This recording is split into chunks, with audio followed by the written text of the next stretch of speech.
The title fight between the champions of heaven and hell. Sam starring as Lucifer, Dean starring as Michael. The final match for the fate of the world. Everyone from the lowliest demon to the highest holy of holies was bracing for it. And when the day came, we got nothing.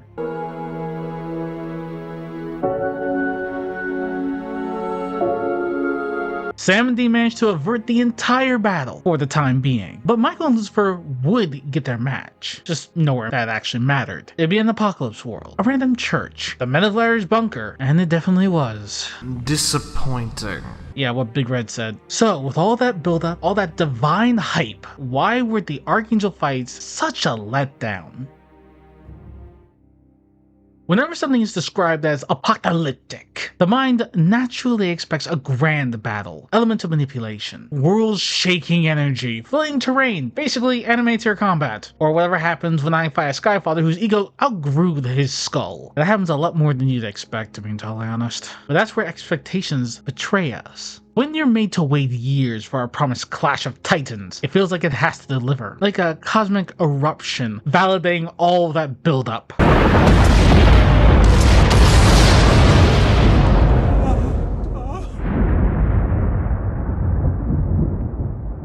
Yet fiction, especially when treating it as reality, often fails to meet that demand. The bigger the promise, the sharper the disappointment when it's not fulfilled. That betrayal stings most amongst the higher realms. Last time it happened, the old fossils and the Aneres had a field day. So let's break down why these fights seemed lackluster, and what it really takes to harm beings of such magnitude. Now, you've heard of Superman, Zod, and the Kryptonians, cosmic beings made godlike under a yellow sun. Now, imagine something worse, immortal divine beings with even bigger attitudes. When two god-tier forces like Michael and Lucifer clash, it's not about flashy planet-busting moves, it's about penetrating invulnerability. Think of invulnerability not as a binary on and off, but instead as layered dermal armor, like an onion of force and divinity. To wound such a being, power must be compressed into a singular, precise strike. It's about internal disruption, kind of like the Hyuga clan's gentle fist style compared to Rock Lee's brutal strength. And crucially, invulnerability isn't something you gain. Rather, it's a natural consequence of compressed power. The more condensed power a body holds, the thicker and tougher the dermal shield it produces. It doesn't actually help that Supernatural kind of blurred this with immortality. Immortality means that you can't be killed if something were to hit you or penetrate you. Think of it in this way. Lucifer was able to be shot by the cult. So suck it.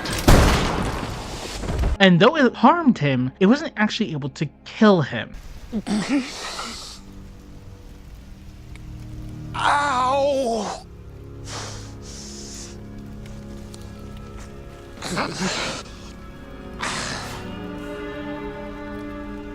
Where did you get that? That shows that he is immortal, but his body is not invulnerable. Or another example, Jack got stabbed with an angel blade despite being way more powerful than the regular angel. And we saw how that worked out. But if you can't have him, no one can. Drake.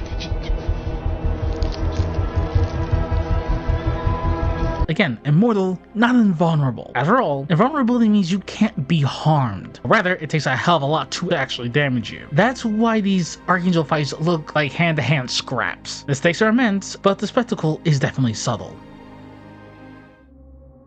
Of course, that doesn't actually help with the whole lackluster aspect of it. But what if I told you that despite what we see as disappointing fights, we're building towards something more impressive? This would be something that most overlook: energy waves. Every living being, every living thing emits energy. And when two divine sources of equal power clash, those waves don't cancel out. Instead, they amplify, they propagate. Like two stones dropped in still water, their ripples intersect, creating waves that go outwards further and further. Each blow between Michael and Lucifer sends shock waves, not just through space, but through existence itself. They build, rebound, and amplify even further, until eventually they backlash outwards with catastrophic force. This is why Apocalypse World was scorched earth. Not just from a long war, but from the resonant destruction of archangels tearing at each other.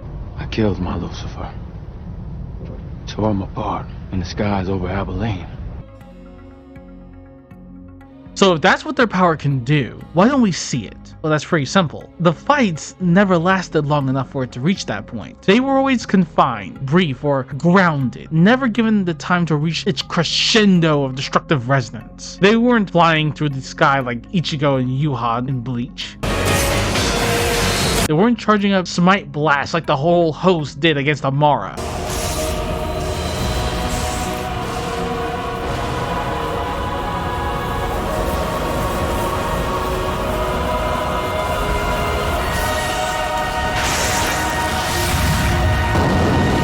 Even then, that took preparation and combined effort, to be fair. And yes, luckily each Archangel has more power than the entire Heavenly Host combined, but they still need time in order to deliver the blow. Precision requires build-up, destruction requires duration, and that's the final truth. The fights between Michael and Lucifer never reached their apex. They always ended before the universe could feel the consequences. Had they continued, well, I'm pretty sure Earth would have become another wasteland, and half the planet would have definitely been, indeed, roasted.